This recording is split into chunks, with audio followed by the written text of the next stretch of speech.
Who doesn't fancy a bit of growth in their business? Now, last week, I was really honoured, really delighted that I had a brilliant guest, friend, colleague of mine, Dr. Jo North. She doesn't like to be called doctor that much, by the way. Don't expect her to help you in any medical emergencies, subject to her having a first aid kit. Now, me and Jo have worked together on projects before, and based on some feedback we've had, the idea of business growth is absolutely critical for whatever size business you are. So whether you're a solopreneur, whether you're an established business here, growth has got to be in your crosshairs. We can't afford in our business lives to stand still.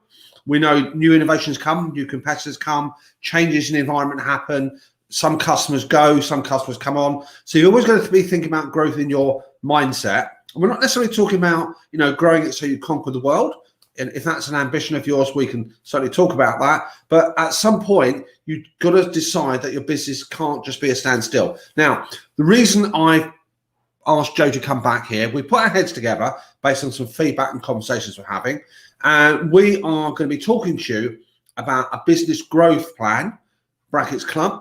We've got the plan, and we've even done that exercise for ourselves, deciding we're going to take it forward. And we're going to give you a flavour, whether you want to join in this small cohort that we're going to launch, in terms of telling you the ingredients and what you need to think about growing your business. There's a bit of a ticker tape here, stolen straight off some news channels there. And without further ado, I'm going to ask Jo to come in. She's going to put her virtual M&Ms and G&T down. She can have that when she's finished. So let me welcome it back, see if the technology works. Jo, good morning to you. Hi, Mahmood. How are you doing? I'm very good. I'm enjoying the virtual G&T and biscuits. Thank you. Fantastic. Listen, Jo, first of all, thank you very much, apart from being a guest last week and coming back in here. Now, many people know you already. So do you mind just giving the listeners and viewers a brief sort of biopic, if you want to call it that? Not quite the what, this is your life, but give the viewers an outline about your expertise and your skill sets, please. Yeah, sure. So I've run a business called the Big Bang Partnership for about 10 years. It's our 10-year anniversary in September. Okay. And we're specialists in innovation and business growth, and thinking differently in order to get competitive advantage and sustainable performance. So what we do is we help businesses get to where they want to be and stay there and think differently about how they do it. Now, I would say from what... Sorry, George, okay, you go first. It's all right. And work with a number of different types of business, so all across all sectors, internationally as well, and businesses from SME, small to medium-sized enterprise, through to large corporates and everything in between. Perfect. Now, I know one of the things I love about the work that you do is you're very much, even though you have an academic sort of background to you in terms of the doctorship, you're actually a very practical, hands-on, roll our sleeves up and let's get this done type of person. Would that be a fair sort of overview? Oh, definitely. I spend the vast majority of my time actually doing commercial stuff, working with businesses to help them innovate and grow. And I'm just so passionate and interested, and I want to make sure that, the knowledge that we've got and the things that we're using are right at the forefront. And they're definitely things that work as well. So always looking for evidence. And I think the academic work that I do supports that, making sure that all the latest research is incorporated into how we help our clients, really.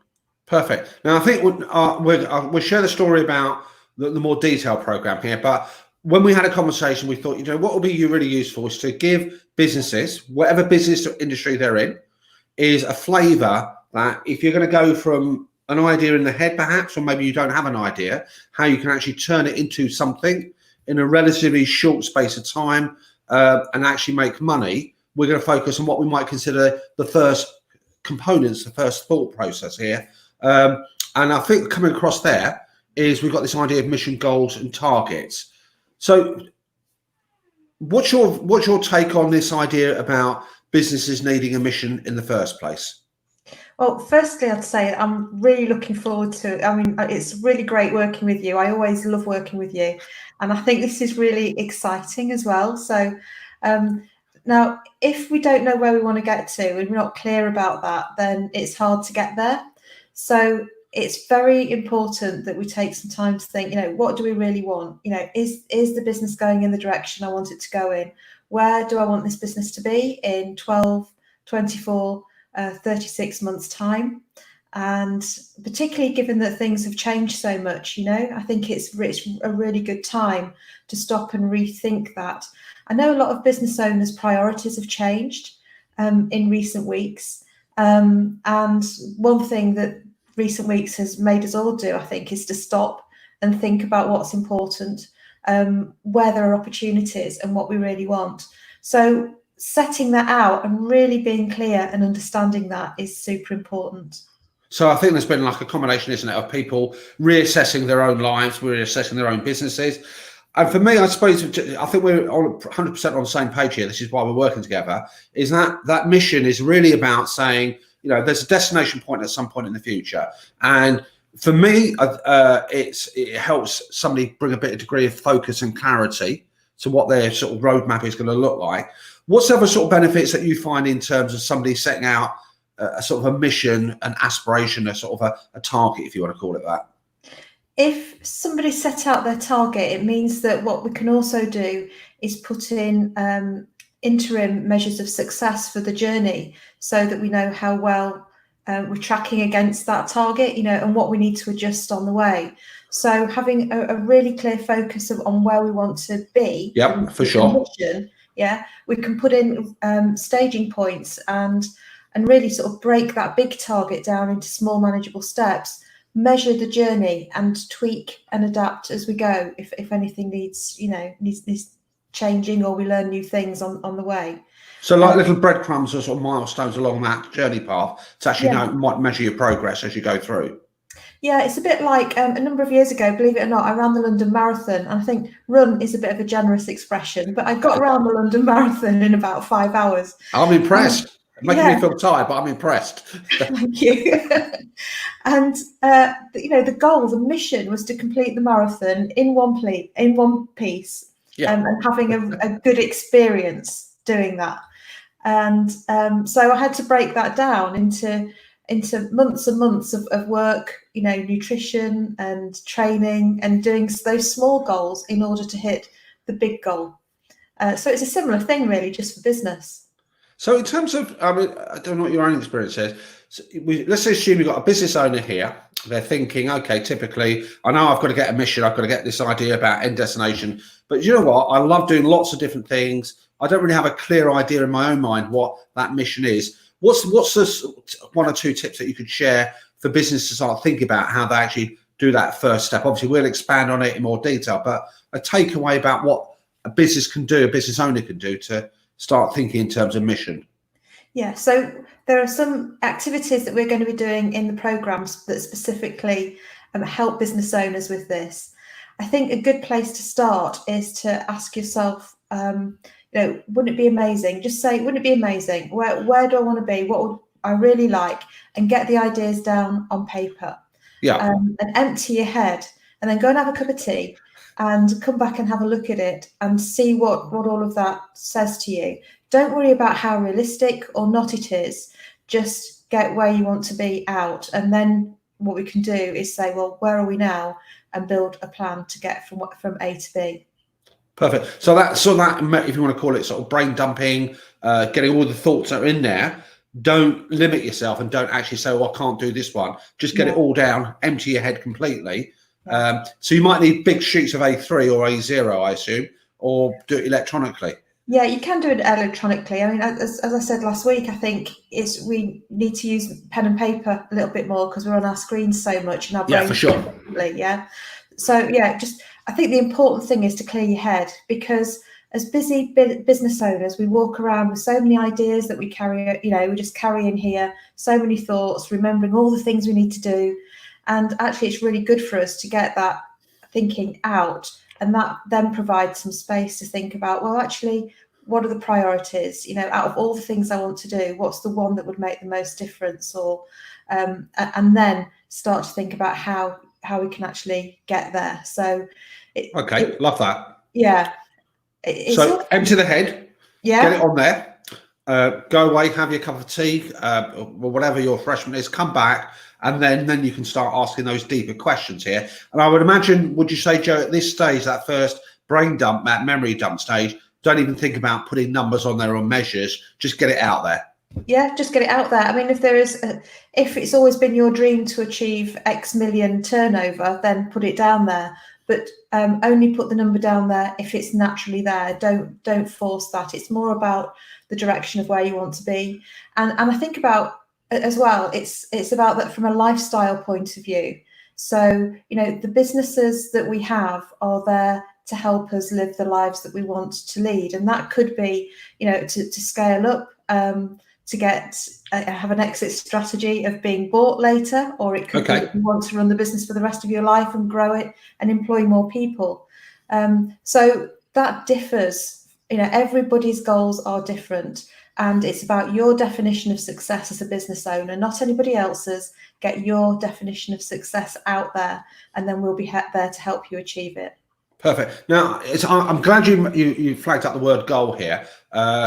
My experience has been is that in the world of business growth, in the world of Mr. Google, in the terms of tin down the pub, I know we haven't got pubs yet, but they all come back. When we speak to people, there are so many terms and buzzwords and jargon that float all over the place. So we talked about that mission, deciding eventually where that end point is going to be.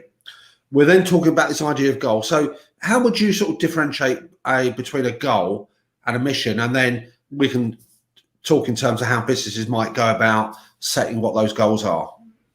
Yeah, so the mission is the big thing that you want to achieve. It's the business equivalent of running that marathon or hitting that turnover target or being able to retire or employing 50 people more, So that's the mission. Okay.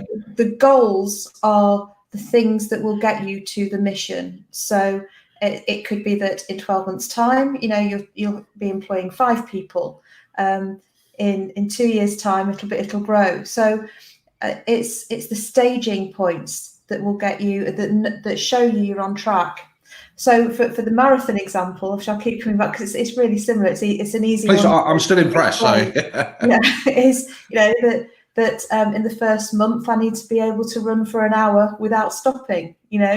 Month 2. The goal gets higher, month 3, until I'm capable of getting around the London Marathon in 5 hours. Okay, so summarising what we've got is a situation where you've decided eventually what the end point is going to be. You've decided then, okay, now we get a little bit more detail once we've sieved out all these thoughts here. Some of them can be crazy, some of them can be connected. We then sort out we firm it up a little bit, shall we say, and we actually put some numbers there. And for me, I suppose the numbers are there to help me make accountable, to actually measure that and maintain that progress. Do you see any other value in terms of adding something measurable to that goal? Yeah, well, firstly, it's hugely motivational because it gives us something to shoot for, and it's directional as well. I think some people get concerned that if they put a number in and they don't achieve it, then that means failure. It doesn't mean failure. It means that if you want to achieve that, a similar number next time round, then we know that we've got to change a few things up. That's all. It's information, and it's useful information. So I think it's motivational, it's informative, and it shows you how well the return is working for you in terms of your time investment, your financial investment, or you're working hard in your business. You need to know that the things you're doing are working for you and they're having the right impact, and numbers are a really important way of showing you that. I'm 100% with you. I mean, me and you speak the same language on that here. I know there's a lot of phobia and people distance themselves away from the numbers, but I think, like yourself, the numbers are there basically as one of your best friends in your business there. And it's not a straitjacket. It's not saying this is what you will do with that wagging finger, but actually it's something that actually gives you a bit more clarity in that direction. Are there any things that you find difficult to put numbers against, by the way? So if you have a particular goal, is everything capable of being measured somehow? I think it's really healthy to have a mix of what we call quantitative measures. So they're measures that have got a number on them that you can measure with a number. that there are certain elements of customer satisfaction, for instance. You can put a percentage on that based on, people's feedback ratings to you. But there are also qualitative measures, and those measures are, about how people are feeling about your business. They're more difficult to measure. So, for instance, how people are talking about your brand or what they're doing with your brand on social media. You might have some quantitative measures, the number of followers and shares, and then a feeling for, how people are receiving your brand and how they're engaging with you. So you can have both, and I think it's healthy to have both. But the one thing I'd say is that, for every business owner to use the numbers or other targets that are most relevant to them and that mean something to them, not numbers for numbers' sake. Yeah, I appreciate it. I think I'm right there with you, and I think with this idea of goals, when people talk about numbers and here, well, I suppose we need to look at the idea of how do you know you've actually achieved something. So whether you do it as an observation, whether you do it as a measure, and I know that also translates when we talk in more detail towards the end of this session and next week, when we talk about measures, when we talk about how do you know you're progressing correctly. It's not just financial data, it's surveys, observations, questionnaires, comments. There's a whole variety of things that we can tap into. I think as well, Mahmood, it's measuring, have you done the things as the business owner that you said you were going to do? Have you followed through on your own commitments to yourself? Because I think many of us, self included from time to time, start off with great plans and great intentions, and then we get a bit busy or something happens, and then that those things don't happen as and when we'd like them to. But actually, we know from lots of research that the important ingredient of being successful is persevering and keeping on doing the right things and making sure the momentum's maintained. So actually, if you put in the right inputs will follow. And we can't necessarily control, turnover and things like that and what other people do. But what we can do is make sure we as business owners are doing absolutely the right things that will drive the best of those outcomes, I think, as well. Yeah, I'm continuing to agree with you because you speak such good sense here. So you've got a couple of things here, haven't you? You've got that, tenacity. And I think all business owners, and again, I'll hold my hands up here. I always have great aspirations and plans. It doesn't always go smoothly here. So the thing is to actually, be tenacious. When you're doing things wrong, you keep repeating those things, is to somehow recognize that actually I need to change things there as well. And I think it's important that people realize that this is not a straight line progress here. There are going to be times when it's not going to go as well as you want to. There are going to be times when things you thought were going to happen don't materialize. But as you said, tenacious, doing the right things, self-belief as well, perhaps. Those are all sort of vital ingredients. Yeah, and not being fearful of failure, because if we take out failure, replace the word failure with learning. When we do something and it doesn't get the result that we want, it's just information that we need to do something different. It's not a personal reflection on any of us as business owners or entrepreneurs, and I think being okay with trying some stuff, and doing some things that you wouldn't normally do and just testing the water a bit with those can be really exciting and informative as well. So, and decision making, numbers and having a plan, it helps you make great decisions. And I think if you've got a clear mission, what you can do is then weigh up every opportunity that comes in and say, is that opportunity really going to take me towards that mission? Yes or no? Should I be doing it? Yes or no? And it helps you make bigger decisions and wider decisions in your business as well. So you've got a good reference point. I think it's a great idea. In terms of the goals, before we start talking about targets and the nitty-gritty of stuff, does it sometimes happen in your experience that people get either over-ambitious in their goals? So we're going to try and, in the realms of how much time, capacity, money and everything else they've got, we're going to say, we're not saying don't have a dream, but let's make your goals more realistic within the time frame that you've got. Yeah, I'm actually a big fan of moonshots. JFK, that JFK will land a man on the moon and within the decade and return him safely to Earth. Obviously, it was in the days where it was a man, and we won't be saying that these days. But, and that's where the term moonshot came from, was that big, ambitious goal that everybody got and understood. So yes, have those moonshots and break the moonshots down into missions that will get you to mini missions that will get you to the moon. Okay, I like that. I think I've heard, I can't remember the exact phrase for it. I've probably got it completely wrong. But I remember reading once something that says, is it if you aim for the stars, something like if you don't quite get to the stars, so you'll actually pretty get, Yeah. Still. So shoot for the stars or the moon, and if you don't, shoot for the moon, and if you don't hit it, you'll at least land amongst the stars. I think that's it. Yeah, something along those lines. Okay. I think it's probably too early in the morning to actually remember perfectly there. So I love that. Yeah. So I'm going to keep that moonshot there. So obviously I'll copyright it and the credit to you, Joe, if I ever use it in the future. It's not mine, but yes, please. I think it's a general term. Yeah, JFK. JFK. Yeah. Now, in terms of, so we've got this idea here of it's got to start with some degree of clarity somehow of saying this is where I want to get to. So it's a bit like a working backwards route, isn't it? As opposed to, I've seen some practitioners, some people, when they do a business plan, they've got a very structured, rigid format that says you're going to do step 1, then you do step 2, then you step 3. And I love your style of actually saying that's where you need to end up or want to end up. And then let's work backwards to figure out how we're going to get there. So we got that mission. Yeah. We got the idea of goals. So how do you see targets being any different? What are we talking about here? Okay. So we've got our mission, which is where we want to be. The important thing then is to look at where we are now and then map the journey from here to there.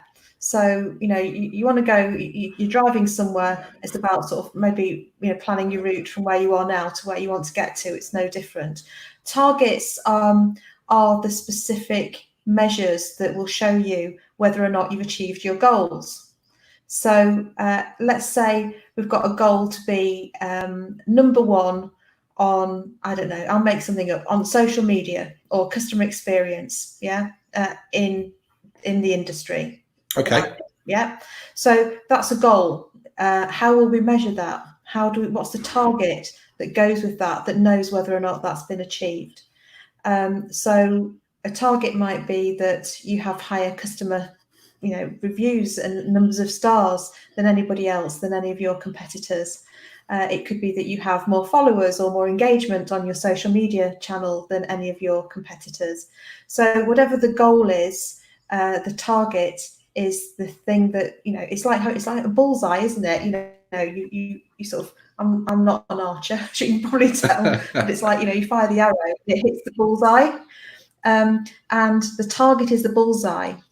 And by measuring how close you are to that target, what you need to change around there to hit it more quickly. I love that. I'm going to share. You just give me inspiration. I'm going to share one with you as well. So the whole idea, let's say, for example, an objective, a goal is going to be achieving a certain level of profitability. Again, me and you both agree on this, that, if you don't have money making in your sites, then you've really got a hobby on your hands and it's going to be time consuming. So you need to have profit in your sites. So let's say I'm making these numbers up again. We say we're going to hit, say, 100 grand profit over the next 12 months. What we're going to do to make that work backwards is to say we've either got a certain profit target as it builds up to that we know we've got to achieve. Obviously, we're going to have some detail about how we're going to hit that profit, whether it's based on number of sales, number of calls, number of conversions, whatever. But actually, you've got something that gives you that clear, defined route map. So, if you haven't quite hit where you were on month 1 or month 2 or month 3, you can think, don't beat yourself up. Don't think it's all over. Address what isn't happening or what is happening, and then put it right. Does that sort of resonate with the thoughts that we were going through this morning? Yeah, I think it's a brilliant explanation, actually. I think it's really clear, and it's exactly that. It's just breaking it down, knowing what contributes to getting that result. So as you've said, if you want to achieve a certain profit number, there are things like sales calls, sales volume, how much we're spending as well. So we might want to monitor and track how we're doing in terms of how much we're spending versus how much we said we would, and all of those things. So it's really it's actually a really enjoyable thing to do as well. I think once it's set up, the business owners I've spoken to who didn't have this sort of method in place and do now find it really rewarding. It gives them structure.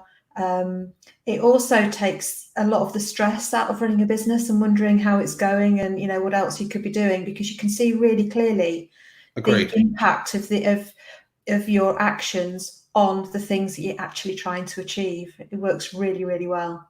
Absolutely.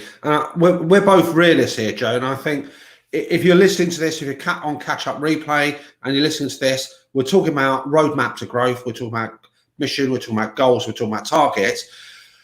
And let's be realistic here. If you're somebody who runs their business and has no desire to change that, and you run your business as a reactive model, I would say, then probably going through this growth program here may not be suitable for you at this time in your business cycle, because you've got to have, so I think when you start looking at things differently, you've got to have some degree of commitment in your own mind, some degree of commitment in time. Yes, obviously there might be an investment somewhere along the lines, but you've actually got to maybe slightly tinker your mindset and your commitment to say, if I invest the time and the energy to learn what I need to do for my own business, then I'm going to see definite results coming back. So would you say it's for the faint, well, let's say for the faint-hearted, do you think owners have got to invest some of their own time and energy in actually making any growth plan work? Definitely. I think it's not for the faint-hearted, and it is for the open-minded. It is for people with the growth mindset that you were talking about in earlier shows. Mahmood, the growth versus the fixed, yeah. Yeah, people who want to learn how to be the best business owner, entrepreneur they can be to achieve, the things they want to achieve and fill their potential by their own definition, not anybody else's definition of potential or success, For but sure. by their own. They want to learn new things and they want to apply those new things to their business.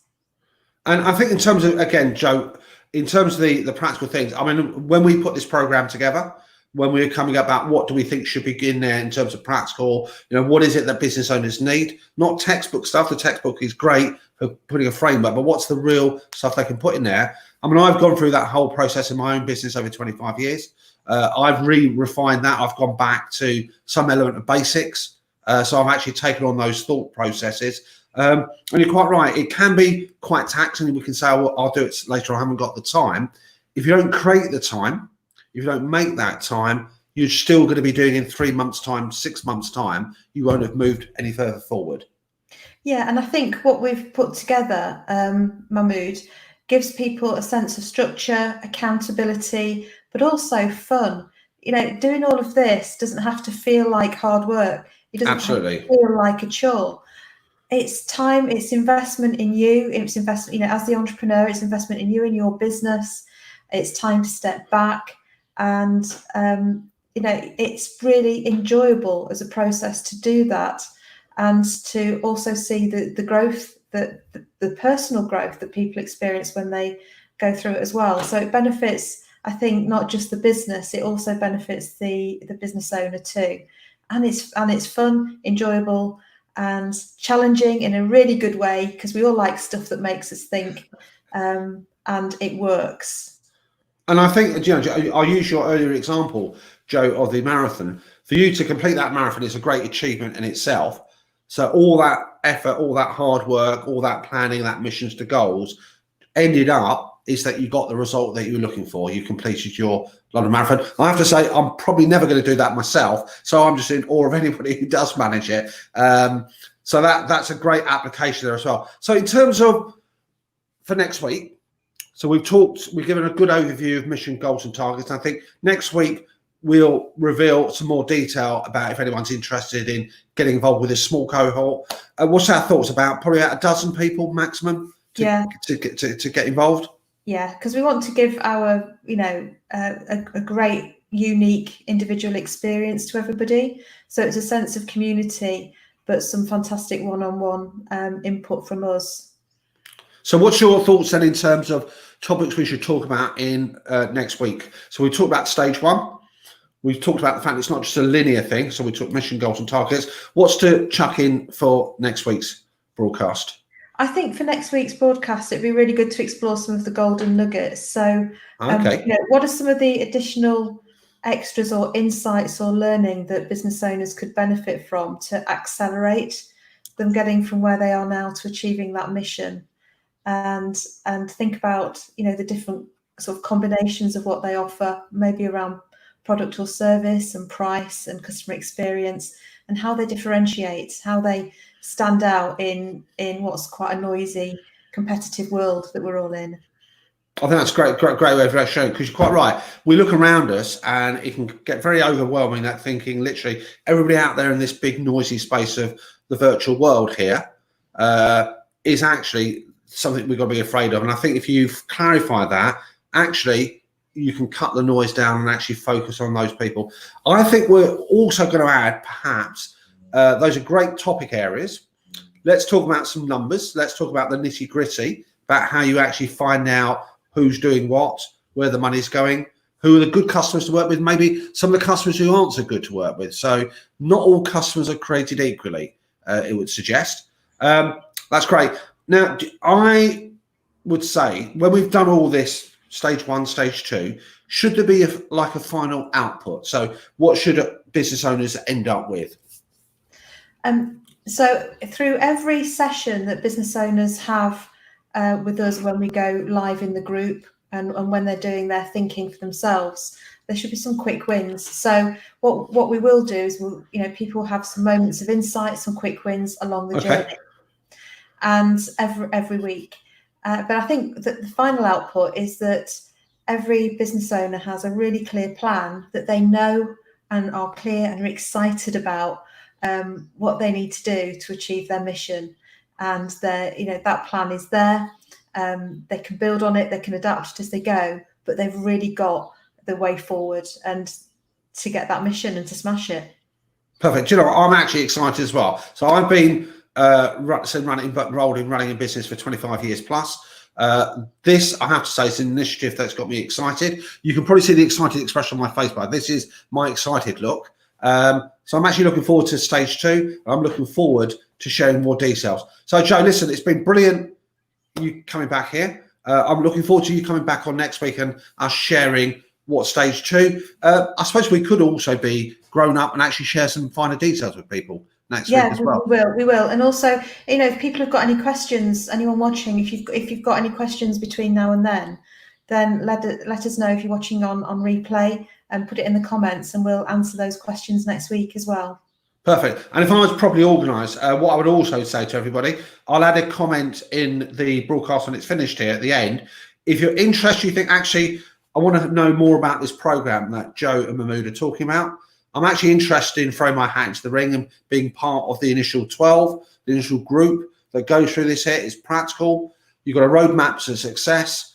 You've got 2 experts in their respective industries helping you do this here. If you're interested, then drop us a line. We'll add you to our waiting list. We'll add you to that. We'll give you more details next week here, and we'll announce also when the launch is likely to happen there as well. So everybody, thank you very much for lending us your earlobes and your eyes today. Joe, have a superb rest of the day. Obviously, I know you're not going to be resting too much because you've got a heavy workload, but it's great to see you again today. I'll talk to you after the broadcast. And for everybody else out there, have a fantastic weekend. We look forward to your company next week, and we'll share more information. Joe, have a great Saturday. You too. Thanks, Mahmood. Thanks, everybody. No problem. Let's do that. Let's say goodbye. Let's do